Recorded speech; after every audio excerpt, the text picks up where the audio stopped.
Parfums de famille, un livre de Jocelyne Thibault. J'ai fait la connaissance de la famille Jourdouin à partir d'archives déposées au Centre d'archives de Laval. Avec curiosité et bienveillance, je me suis lancée à la découverte de personnages qui ont façonné un univers singulier et commun à la fois.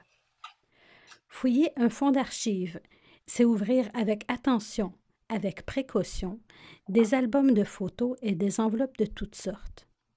C'est vider des boîtes pour mieux comprendre, c'est déplier des lettres ou des bouts de papier et entrer en contact avec leurs auteurs. À travers cette manœuvre, j'y ai reconnu des odeurs naturelles et artificielles de dentelle et de bords de lac, et parfois même des parfums épicés de ma tante qui m'ont replongé dans mon enfance. Les effluves ont suivi les archives en un cortège désordonné. Je propose avec Parfums de famille une douce relecture de ce pêle-mêle d'archives. Une histoire à la manière d'un parfumeur qui assemble des notes de tête, de cœur et de fond, pour enfin créer un parfum dans toute sa complexité. Un parfum, c'est un peu comme une famille. On la compose une essence à la fois, un être à la fois. Les êtres et les époques ont laissé en moi des souvenirs uniques et pérennes. Au fil du temps, je m'étonne de constater combien ils sont imprégnés de marques olfactives, caractéristiques, persistantes, voire indélébiles. Souvent, à mon insu, des parfums réveillent dans mon âme une sensation qui remue ma sensibilité, mes entrailles. Cela amène parfois une impression de déjà-vu, de déjà ressenti. J'ai remué les archives, j'ai vu, j'ai lu, j'ai touché. J'ai dépouillé, j'ai exploré et j'ai comparé. Puis, j'ai tout remis en place, comme pour effacer les traces de mon intrusion. Je laisse dans ce livre un peu de moi-même, parce que les parcours des familles Jourdouin et Thibault se ressemblent beaucoup.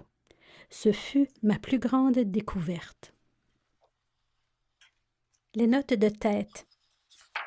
Quand parfois mon esprit s'immobilise, le temps d'un soupir, en reconnaissance d'une odeur qui me semble familière et à laquelle se collent des parcelles d'humeur.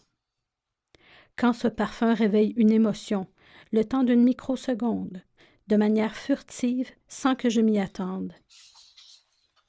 Quand je sais que le souvenir est là, comme un rêve que je tente de me remémorer, mais qui fuit, qui s'évanouit dans mon esprit. J'y reconnais alors ces notes de tête, celles qui englobent les souvenirs évanescents, ceux de ma jeunesse ou enfouis dans mon inconscient, à la manière de pierres précieuses, rangées dans un coffret et pour lequel j'ai égaré la clé. Où l'ai-je mis déjà? Ces notes s'éclipsent rapidement et ne durent qu'un trop bref moment. Les notes de cœur. Dans les notes de cœur se blottissent les souvenirs partagés, les événements vécus en famille, qui sont propres à ce clan, dans ce qui constitue son essence même. D'emblée, ces notes appartiennent à tous ses membres.